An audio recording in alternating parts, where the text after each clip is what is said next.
All right, so now we're going to start talking about optional sites. The first one on the list is Facebook.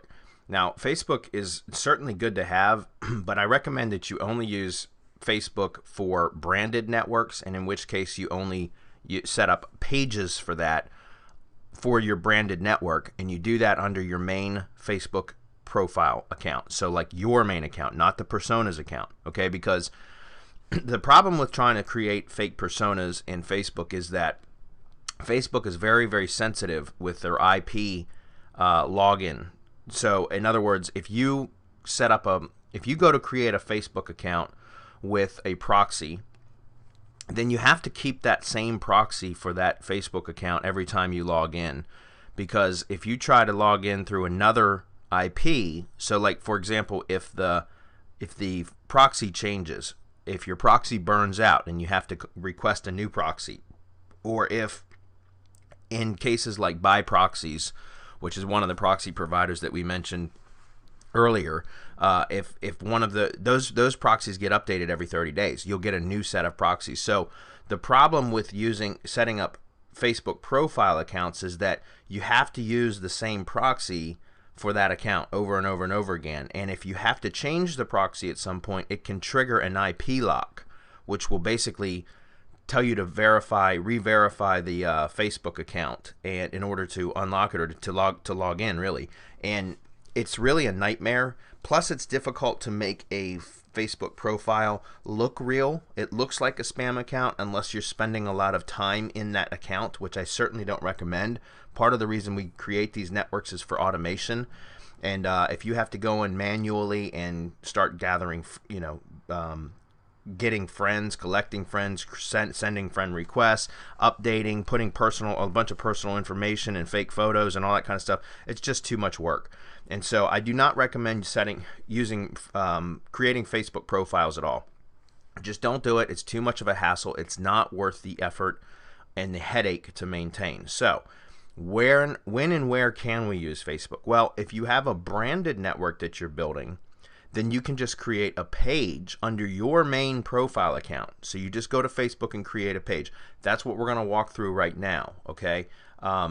Because then you can log into that Facebook page at any time through your main Facebook account, which you're most likely logged into all the time anyways. And so you can just manage that page through your main account, and then there's no problem. Plus, with a Facebook page, you don't have to have it look real like a person, like a profile would be. So you don't have to worry so much about Facebook closing the account for spam if you just set up the page like a normal page and you send updates to it regularly. And you don't have to worry about friend requests and all that other stuff, and there's no IP lock issues. So again, the only time we recommend that you use Facebook is for pages, which if you're doing a branded account, we absolutely recommend that you create a page for the branded account, okay? If it's for a client, if you're doing this for a business, and you're building networks for clients, then you can ask the clients to create the page, or you can create the page and then assign the clients as managers, and I think you can even transfer ownership of pages to the clients and remain as a page admin or manager yourself, so that you can manage the page for the clients, but it's that they're the actual owners. So however you want to work it out. This is not a Facebook tutorial, but I am going to walk through setting up a Facebook page so that we can connect it to a branded account. Now, in the case of Vernon E. Dunn, remember we're doing kind of a pseudo brand with the Get It Done brand, right? That's what we're saying is kind of a pseudo brand. So we're going to create a Facebook page based around the Get It Done brand, all right? And so here we are in Facebook. And you'll see over here, if we scroll down to where it says pages, you'll see where it says create a page. We're going to click create a page. You're going to want to use a brand or a product, okay? Don't use local business or place unless you've got a local physical address for the business that if you're doing this for a business and you have a physical address, then you can go ahead and do the local business or place. Chances are the business already has a page though. And if that's the case, by the way, if you want to include Facebook in the IFTTT networks and a business already has a Facebook page, all you need to do is get them to add you as an admin, as a page manager, because then you can still connect their page to IFTTT through your own Facebook login. So you won't need their Facebook login. Don't ever request somebody's Facebook login. Just ask them to make you a page admin or manager so that you can connect it to the IFTTT network through your own login. Okay, but if they have a local business page, you can certainly ask them to be a page manager, or ask them to make you a page manager, and you can connect it that way. Company, organization, or institution, again, if it's a real business, you can do that. But if you're creating a branded page for or a Facebook page for a branded network that doesn't have a physical location, then I recommend that you go with brand or product. So I'm going to click on brand or product, and we're going to choose the category, and usually I go down to website and click website, and in the brand or product name is I'm going to say get it done and click get started.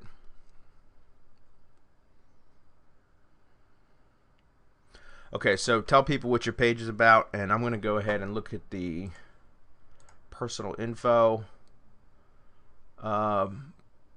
business, building, product and promotion, company.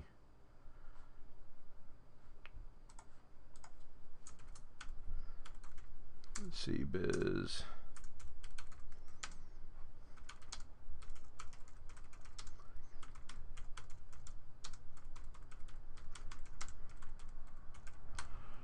Something like that. Okay, we can always flesh this out a little bit more later.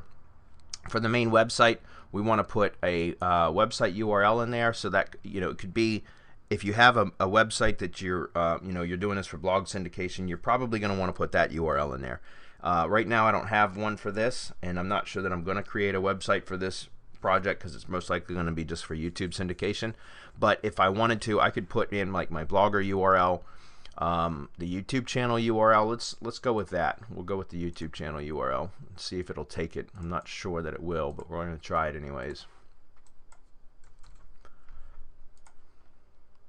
Looks like it took it. So here's where we're going to upload the photo. So the Vernon Dunn photo. Now, I recommend that if you're creating a page, that you should have a icon, or a logo instead of using a profile photo, because this is a page. This is supposed to be for a brand, right? So let me pause and see if I can find an icon or a logo to use. Oh, I remember I had a smiley face anyways. So let me go actually locate that. All right, here it is.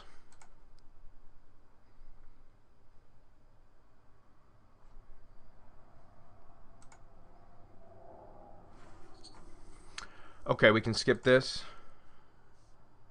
and we can skip this as well. This is for like if you want to start setting up ads and stuff, which I don't plan on doing for this. But you could if you wanted. If you know anything about Facebook ads, it's not something I do. So I'm going to close this, and here we go. Now what we want to do is we want to go ahead and add a cover photo, because again, we try to make this look as real as possible.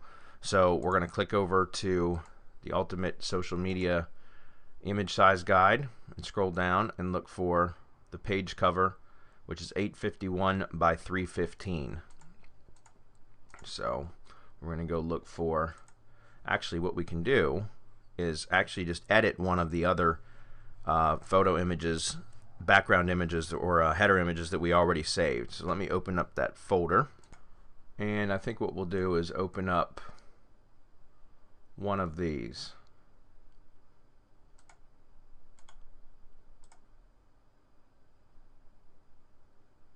We'll go with this one.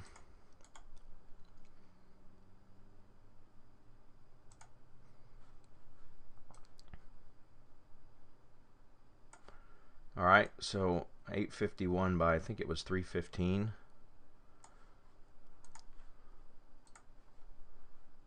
Yeah, 851 by 315.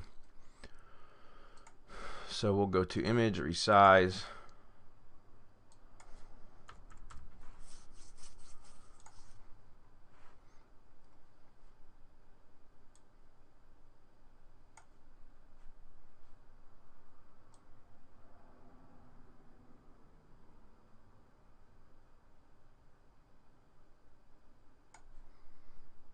That looks pretty good.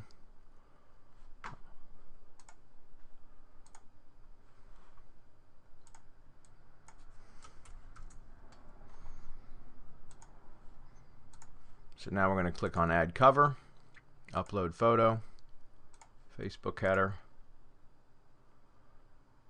And that looks pretty good, although I probably could have moved that over, but I'm not going to worry about it. Not for now. If you guys want, if you're doing this for a branded network, just remember you're probably going to want to have graphics created specific for each platform, which again, you can go right over to Fiverr and find social media graphics providers that for about $25 or $30 you can get the social media graphics, a whole set of them created to cover Twitter, Google+, Facebook, YouTube, and then LinkedIn if you're going to create a LinkedIn company page.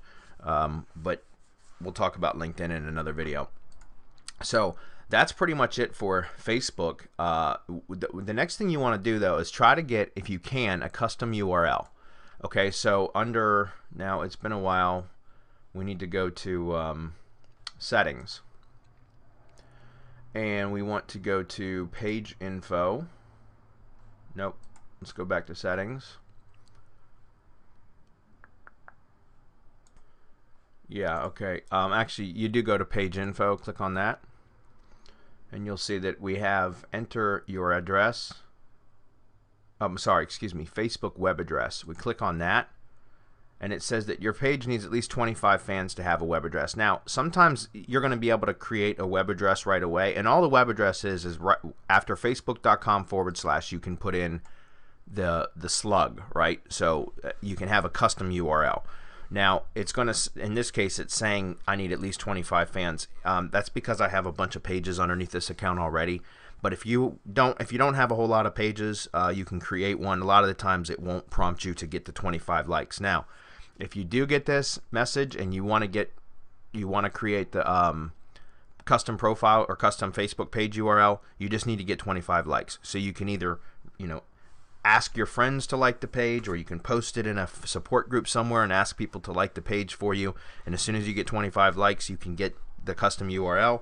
Or you can, God forbid, go purchase likes. I don't recommend you do that. I recommend that you just get real likes from real people. You could set up a Facebook ad and try to get likes. Put a post on the ad on the page, and get likes that way. Whatever. I just recommend you don't actually go out and purchase spam likes, because those are can actually hurt your page. But that's all you would do is you would create, it would be facebook.com/ and then you'd put in whatever you want the custom URL to be. In this case, I would say something like get it done if it was available. And then I would copy that URL, and that's what would go in the spreadsheet. Okay, so I don't have a custom URL yet. I'm going to have to get 25 likes, and then I can go update that. So possibly by the time we come back around to connecting all of our, interlinking all of our properties, I might have 25 likes if I can force that. But regardless, it's not 100% necessary. I would like to get a custom URL, but I'm just going to, in the meantime, go ahead and copy the page URL and come back over to our spreadsheet, and we're going to paste that in. Now for the username and password, main Facebook profile, I do that because that's going to be the password and the email and everything. It's just to remind me that it's that I log into it through my own main Facebook profile. Okay, it's not through one of these persona accounts. All right, so that's pretty much it for Facebook. One other thing is, if you're looking to figure out how to get somebody to